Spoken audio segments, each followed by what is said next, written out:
আমরা জাতীয় ঐক্যের স্বার্থে এনসিসির মতো একটা গুরুত্বপূর্ণ ধারণা, নতুন ধারণা বাংলাদেশের রাষ্ট্র পরিচালনায়, সেটি থেকে সরে এসেও জাতীয় ঐক্যের স্বার্থে আমরা এই সাংবিধানিক ও সংবিধিবদ্ধ প্রতিষ্ঠানের নিয়োগের যে কমিটি, যেটা প্রকারান্তে এনসিসির একটা ট্রান্সফরমেশন, আমরা সেটাতে একমত হয়েছিলাম।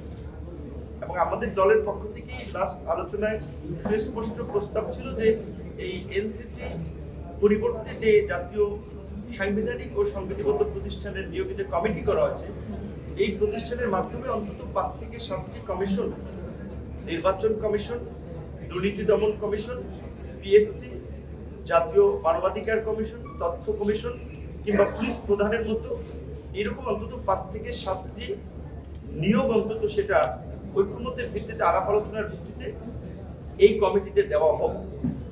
কিন্তু যেহেতু আজকের আলোচনায় আমরা হাউজের পালস বুঝে যেটা বুঝতে পারছি যে একটি বড় রাজনৈতিক দল সহ আরো 2-4টি দল এই বিষয়ে একটু দ্বিমত পোষণ করতেছে। তারা মনে করতেছে যে এটা হলে সরকারের নির্বাহী ক্ষমতাকে হ্রাস করা হবে। এটা আমি মনে করি ভুল ধারণা। কারণ আমরা যে গত 16 বছরের ফ্যাসিবাদের বিরুদ্ধে লড়াই আমরা দেখেছি যে বেনজির কিংবা শহীদুল হকের মতো লোকেরা পুলিশ প্রধান হয়, কিংবা একেবারে ঠুটো জগন্নাথ মার্কা মানবাধিকার কমিশন হয়, কিংবা এই যে রাতের ভোটের কারিগররা 14 বিনা ভোটের নির্বাচন, 18 আগের রাতের নির্বাচন কিংবা 24-এর দামি নির্বাচন, যে প্রক্রিয়া ইলেকশন কমিশন গঠিত হয়, আমরা এটাকে চেঞ্জ করতে চেয়েছিলাম যে সামনের দিনগুলোতে যেন এই রকমের ব্যক্তিরা এই সমস্ত প্রতিষ্ঠানগুলোতে না আসতে পারে এবং রাষ্ট্র পরিচালনা এই প্রতিষ্ঠানগুলো নাগরিকদের প্রত্যাশা অনুযায়ী একটা ভূমিকা রাখতে পারে। কিন্তু যেহেতু একটি প্রধান রাজনৈতিক দল সহ কয়েকটি দল এই বিষয়ে দ্বিমত পোষণ করতেছে, ওই আঙ্গিকে যে নির্বাহী ক্ষমতাকে টেনে ধরা হচ্ছে, সেই জন্য আমরা বলেছি যে আমাদের অন্তত যেহেতু এনসিসি থেকে আমরা সরে এসেছি জাতীয় ক্ষমতার স্বার্থে, এই সাংবিধানিক ও সংবিধিবদ্ধ প্রতিষ্ঠানের নিয়োগ কমিটি, এটা আমরা চাই। প্রয়োজনে এখানে 5 থেকে 7টির পরিবর্তে নির্বাচন কমিশন, দুর্নীতি দমন কমিশন এবং পিএসসি কে অন্তত দেয়া যায়। যে কাঠামো, সেই কাঠামোর ন্যূনতম যে জায়গাগুলো, সেগুলোতে রক্ষা করা, তার স্বাধীন এবং তার নিজস্ব আইন এবং এখতিয়ার অনুযায়ী কাজ করার সক্ষমতা, এটা যে কোনো গণতান্ত্রিক ব্যবস্থার জন্য অপরিহার্য। বাংলাদেশে অভিজ্ঞতার দিক থেকে অন্তত আমরা বলতে পারি, যদি নির্বাচন কমিশন এবং পাবলিক সার্ভিস কমিশন, যেটা পাবলিক সার্ভিস কমিশনের মাধ্যমে পুরো রাষ্ট্রের কর্মকর্তাদের নিয়োগ চলে, এবং এটা কিভাবে দলীয়কৃত হয়েছে প্রত্যেক সরকারের দ্বারা আমরা দেখেছি, নির্বাচন কমিশন কিভাবে একটা অনুগত প্রতিষ্ঠান হিসেবে কাজ করেছে সেটা আমরা দেখেছি। ফলে আমরা যেটা মনে করি যে একটা তত্ত্বাবধায়ক সরকারের নির্বাচন আমাদের এখানে হবে, সেটা একটা জাতীয় নির্বাচনের ক্ষেত্রে সুরক্ষা, কিন্তু 5 বছর ব্যাপী বাই ইলেকশন সহ স্থানীয় সরকারের নির্বাচন হয় এবং সেই ক্ষেত্রে নির্বাচন কমিশন যদি স্বাধীন না থাকে, তাহলে আবারও সেই সব নির্বাচনগুলো সবই সরকারি দলের নিয়ন্ত্রণে চলে যায়। এইটা বন্ধ করতে গেলে নির্বাচন কমিশন, পাবলিক সার্ভিস কমিশন, দুইটা রাষ্ট্রের গঠনগত জায়গায় সরকার এবং রাষ্ট্রের যে ভারসাম্য, সেটার জন্য একেবারেই অপরিহার্য বাংলাদেশে। এবং এইটার ব্যাপারে আমরা আমাদের লড়াই ভবিষ্যতে অব্যাহত রাখবো। আমরা আশা করি দেশের যারা এটা দ্বিমত করেছেন, বিএনপি সহ বেশ কয়েকটি দল, আমরা তাদের কাছে আহ্বান রাখবো, জনগণের যে বৃহত্তর আকাঙ্ক্ষা, দীর্ঘদিনের যে লড়াইয়ের মধ্যে দিয়ে উত্থাপিত দাবি, সেগুলোকে তারা পুনর্বিবেচনা করবেন এবং একটা ন্যূনতম ঐক্যমত্যের জায়গায় আমরা আসতে পারবো। আপনারা ইতিমধ্যে উচ্চকক্ষের কথা শুনেছেন। সোজা সপ্তাহে সহজ ভাষায় বলি যে আমরা উচ্চকক্ষের সাথে একমত, অধিকাংশ দল এখানে একমত।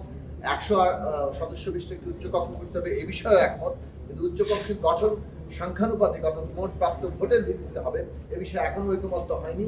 কতগুলো অপশন আছে যে এই যদি পিআর হয় তাহলে সংবিধান সংশোধনের প্রশ্নটি সিম্পল মেজরিটি দিয়ে অর্থাৎ 51% মধ্যে দিয়ে হবে, কিন্তু আরেকটা প্রস্তাব দেওয়া হয়েছে যে পিআর করলে সংবিধান সংশোধনের প্রশ্নটিকেও এখানে রাখা যাবে না, এখানে উচ্চকক্ষে সকল বিল আলোচনা হতে পারবে, কিন্তু শেষ পর্যন্ত নিম্নকক্ষই সিদ্ধান্ত নেবে। এই ধরনের বিভিন্ন প্রস্তাব আছে, কিন্তু আমরা মনে করি যে সংবিধান সংশোধনের মতো, জাতীয় নিরাপত্তার মতো গুরুত্বপূর্ণ প্রশ্নগুলো উচ্চকক্ষে আলোচনা হওয়া দরকার, এবং এইটা যাতে কেবলমাত্র নিম্নকক্ষের একটা কি বলে যে আরেকটা কাঠামো না হয়, নিম্নকক্ষ আর উচ্চকক্ষ একই জিনিস, তার রেপ্লিকার মতো না হয়, সে কারণে এখানে অন্ততপক্ষে সাংখ্যানুপাতিক পদ্ধতিতে অর্থাৎ প্রাপ্ত ভোটের ভিত্তিতে যদি সিলেকশন না হয়, কিন্তু নির্বাচন না হয়, তাহলে আসলে কোনো পার্থক্যই তৈরি হয়নি। সেই দিক থেকে এই সমস্ত গুরুত্বপূর্ণ প্রশ্ন, বিশেষত সংবিধান সংশোধন, যেটাকে নিয়ে বাংলাদেশের ইতিহাসে অনেক বড় ধরনের রাজনৈতিক বিপর্যয় হয়েছে, বাকশাল থেকে শুরু করে ত্রয়োদশ সংশোধনী বাতিল থেকে শুরু করে অনেকগুলো ঘটনা। সুতরাং সব দিক থেকে আমরা মনে করি যে এইটার ব্যাপারেও আমরা আপিল রেখেছি যে ন্যূনতম ঐক্যমত্যের জায়গায় আসা। আমরা প্রস্তাব করেছি যে নিম্নকক্ষে 2/3, উচ্চকক্ষে 2/3 এবং বিশেষ বিশেষ কিছু আর্টিকেলের ক্ষেত্রে সেগুলোকে গণভোটে গিয়ে তারপরে সংবিধান সংশোধন হতে হবে। কিন্তু আমরা দেখছি যে উচ্চকক্ষেও 2/3 মেজরিটিতে সংবিধান সংশোধন করা হবে, এই প্রস্তাবের পক্ষেও বিএনপি সহ অন্য কিছু রাজনৈতিক দল তাদের মতামত আমরা পক্ষে দেখছি না। সব মিলিয়ে মনে হচ্ছে যে মৌলিক সংস্কারের জায়গাটা বিএনপি এবং তার সঙ্গে সমমনা কয়েকটি দল তাদের কারণে আসলে আটকে আছে। আজকে ঐক্যমত্য কমিশন এই দলগুলোর কাছে আবার আহ্বান রেখেছে তারা যেন তাদের ফোরামে আলাপ আলোচনা করে এই প্রস্তাবগুলোর সঙ্গে তাদের একাত্মতার জায়গাটাকে তারা পুনর্বিবেচনা করে। আমরাও একই কথাটা বলতে চাই, এত মানুষের রক্তের ভিতর দিয়ে আমরা যে নতুন বাংলাদেশ পেয়েছি, সেই বাংলাদেশে কোনো একটি সরকার ক্ষমতায় এসে নির্বাচন কমিশনকে যাচ্ছেতাই ভাবে ব্যবহার করতে পারবে, দুর্নীতি দমন কমিশনকে যাচ্ছেতাই ভাবে ব্যবহার করতে পারবে, সরকারি কর্ম কমিশন এবং অন্যান্য সাংবিধানিক এবং সংবিধিবদ্ধ প্রতিষ্ঠানগুলোতে তাদের ইচ্ছা মতো মর্জি মতো দলান্ত ব্যক্তিদেরকে নিয়োগ দেবে, তাদের মতো করে সেই প্রতিষ্ঠানগুলোকে ব্যবহার করবে, বিরোধী মতকে দমন করবে এবং বাংলাদেশে সরকারের জবাবদিহিতার জায়গাকে নিশ্চিত হতে দেবে না, এমন পরিস্থিতি বাংলাদেশে যারা তৈরি করতে চাচ্ছে তাদের সঙ্গে বাংলাদেশের আপামর জনতার কোনো সংযোগ নেই, তাদের সঙ্গে আপামর জনতা কোনোভাবেই একাত্ম হতে পারে না। আমরা মনে করি যে আজকের যে হাউস, এখানে ঐক্যমত্য কমিশনে রাজনৈতিক দলগুলোর প্রতিনিধিরা আছেন, জনগণের বৃহত্তর অংশ তারা কিন্তু এই রুমের বাইরে অপেক্ষা করছেন। তারা দেখছেন যে মৌলিক সংস্কারের প্রশ্নে কোন দলগুলো কোন পজিশন দিচ্ছে, কোন দলগুলো মৌলিক সংস্কারের প্রশ্নে বাধা হয়ে দাঁড়াচ্ছে। আমরা রাজনৈতিক দলগুলোর কাছে আহ্বান রাখবো, জনগণের মতামতকে বুঝে, জনগণের প্রত্যাশার জায়গাকে বুঝে এবং বাংলাদেশে যাতে আর কখনো কোনোভাবেই কোনো স্বৈরতান্ত্রিক, কোনোভাবেই কোনো ফেসিবাদী শাসন কাঠামো বাংলাদেশে প্রতিষ্ঠিত হতে না পারে, সে কারণে মৌলিক সংস্কারের প্রশ্নে তারা যেন একাত্ম হন, এই আহ্বান আমরা রাখতে চাই। যে এই অন্তর্বর্তীকালীন সরকার শুধুমাত্র নির্বাচন আয়োজন করাই তাদের দায়িত্ব নয়, বরং নির্বাচন আয়োজনের পূর্বে এই সরকারের অবশ্য পালনীয় কিছু কর্তব্যের জায়গা রয়েছে। জুলাই ঘোষণাপত্র প্রণয়ন করা, মৌলিক সংস্কারের ভিত্তিতে জুলাই সনদ ঘোষণা করা, বিচারকে দৃশ্যমান পর্যায়ে উন্নীত করা এবং নির্বাচনের জন্য লেভেল প্লেইং ফিল্ড এবং মাঠ পর্যায়ের প্রশাসনের নিরপেক্ষতা নিশ্চিত করা। যদি অন্তর্বর্তীকালীন সরকার এই প্রাথমিক কর্তব্যগুলো, অবশ্য পালনীয় কর্তব্যগুলো যদি তারা পালন করতে ব্যর্থ হয়, সেক্ষেত্রে সামনে যে নির্বাচন হবে সেই নির্বাচনে জাতীয় নাগরিক পার্টি অংশগ্রহণ করবে কিনা সেটা আমরা অবশ্যই পুনর্বিবেচনা করব। এবং একই সাথে আমরা মনে করি যে বাংলাদেশে নিছক একটি নির্বাচন আয়োজন হওয়ার মধ্য দিয়ে শুধুমাত্র ক্ষমতার পরিচালকদের পরিবর্তন হওয়া, ক্ষমতা কাঠামোকে অক্ষুণ্ণ রেখে সেটা কোনোভাবেই আমাদের প্রত্যাশার জায়গা নয়। আমরা চাইবো বাংলাদেশের জনগণকে সাথে নিয়ে মৌলিক সংস্কারকে বাস্তবায়নের পথ আমরা অন্বেষণ করব। বৈষম্যবিরোধী ছাত্র আন্দোলন এবং তৎকালীন জাতীয় নাগরিক কমিটি সহ জুলাইয়ের পক্ষের শক্তিগুলো গত বছর 31শে ডিসেম্বর জুলাই ঘোষণাপত্রের দাবিতে জাতীয় শহীদ মিনারে আমরা একত্রিত হয়েছিলাম। সরকারের তরফ থেকে সময় চাওয়া হলো যে রাজনৈতিক দলগুলোর সঙ্গে আলাপ আলোচনা করে ঐক্যমতের ভিত্তিতে জুলাই ঘোষণাপত্র প্রদান করা হবে। 15 দিন, তারপরে ফেব্রুয়ারি মাসের অর্ধেক এবং সর্বশেষ আওয়ামী লীগের নিষিদ্ধের যখন আন্দোলন চলছে সেই সময়টাতে আরো 1 মাস সময় চাওয়া হলো। সেই সময়গুলো গত 25শে জুন শেষ হয়েছে, কিন্তু সরকারের তরফ থেকে এখনো পর্যন্ত জুলাই ঘোষণাপত্রকে বাস্তবায়ন করার, জারি করার কোনো উদ্যোগ আমরা দেখতে পাইনি। সেই জায়গা থেকে আমরা বলেছি যে যদি সরকার এই সময়কালের মধ্যে জুলাই ঘোষণাপত্র জারি না করে, তাহলে জাতীয় নাগরিক পার্টি এনসিপি সহ জুলাইয়ের সকল পক্ষকে সাথে নিয়ে আমরা 3রা আগস্ট জুলাই ঘোষণাপত্র আমরা পাঠ করব। সাংবিধানিক ও সংবিধিবদ্ধ প্রতিষ্ঠানের পদে নিয়োগের যে কমিটি, এই বিষয়ে আগের এনসিসির বদলে এটা নতুন প্রস্তাব, সেই প্রস্তাব নিয়ে আলোচনা হয়েছে। কিন্তু এখন পর্যন্ত আমরা বলতে পারি যে বিষয়ে কোনো ঐকমত্য তৈরি হয়। আমরা আমাদের দলের দিক থেকে রাষ্ট্র সংস্কার আন্দোলন আছে, আমাদের গণতন্ত্র মঞ্চের অবস্থানের জায়গা থেকে আমরা বলেছিলাম দুদিন বিশেষত আমরা গণসংহতি আন্দোলন 2004 সাল নির্বাচন কমিশনের নিয়োগের এই ধরনের কমিটি গঠনের আন্দোলন করেছি। 14 সালের পর থেকে সাংবিধানিক এবং সংবিধিবদ্ধ পদগুলোতে নিয়োগের ক্ষেত্রে সরকার, বিরোধী দল এবং বিচার বিভাগের প্রতিনিধিদের সমন্বয়ে কমিটি কিংবা কমিশন এই নিয়োগের অথরিটি হবে। এটা আর প্রধানমন্ত্রী কিংবা নির্বাহী বিভাগের কর্তৃত্বে থাকবে না। এইরকম একটি বিষয়ের প্রস্তাবনা করে আমরা দীর্ঘদিন ধরে আন্দোলন করছি, কারণ আমরা অভিজ্ঞতা থেকে দেখছি বাংলাদেশে এইভাবে সাংবিধানিক এবং সংবিধিবদ্ধ প্রতিষ্ঠানগুলো সম্পূর্ণভাবে নির্বাহী বিভাগের কর্তৃত্বে থাকা বিশেষত নিয়োগের জায়গা।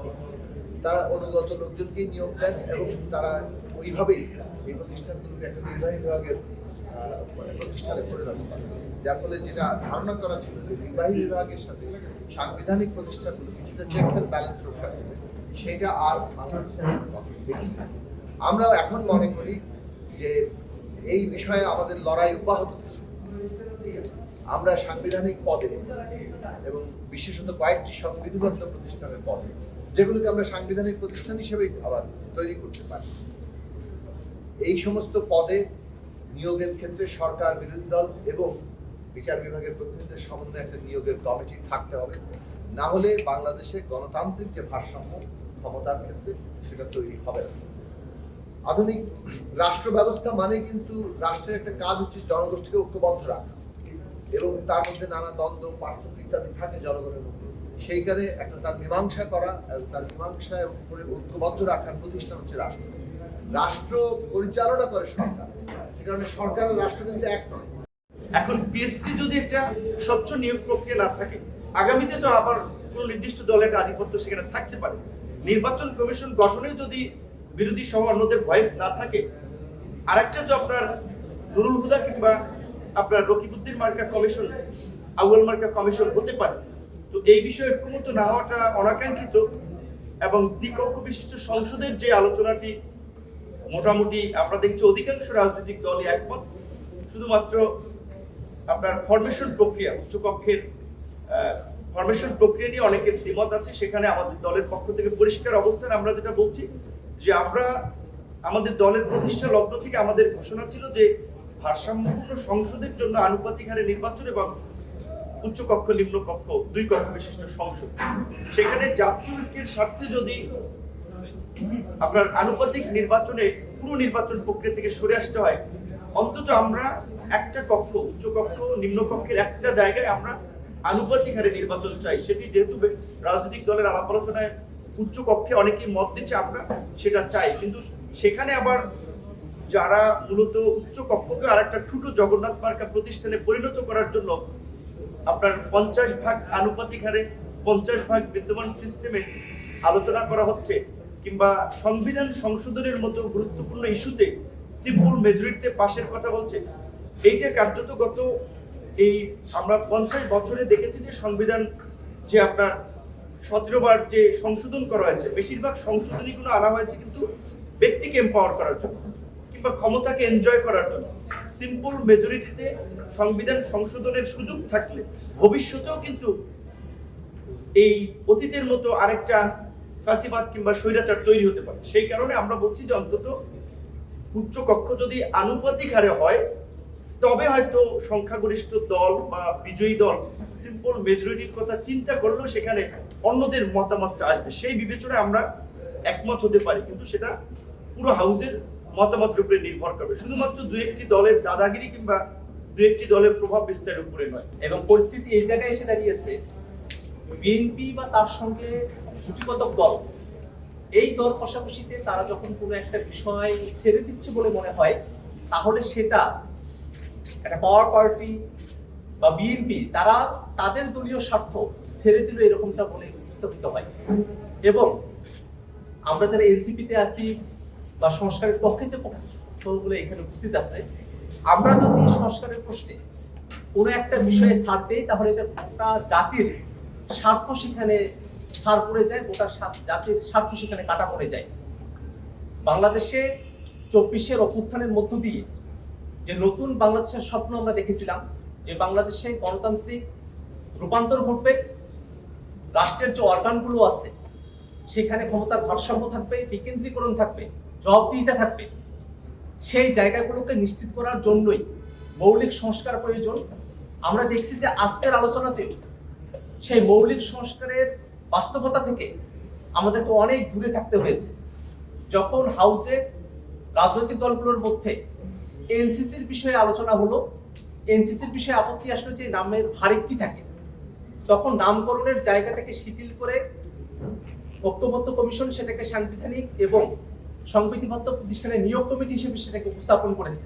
কিন্তু তারপরে আমরা দেখলাম বিএনপি এবং তার সঙ্গে গুটিকতক দলের আপত্তির কারণে, বাধার কারণে এই নিয়োগ কমিটি, যার মধ্য দিয়ে আসলে নির্বাচন কমিশন, দুর্নীতি দমন কমিশন, কর্ম কমিশনের মতো প্রতিষ্ঠানগুলো সেখানে নিয়োগ স্বাধীনভাবে সম্পূর্ণ হবে, সেই জিনিসটাকে বাস্তবায়ন করা সম্ভব হলো না। একই সাথে আমরা দেখি উচ্চপক্ষের আলোচনা যখন এসেছে, প্রায় সবগুলো রাজনৈতিক দল উচ্চকক্ষে ভোটের অনুপাতে তারা পিআর সিস্টেমে সেখানে প্রতিনিধিত্বের কথা বলেছে।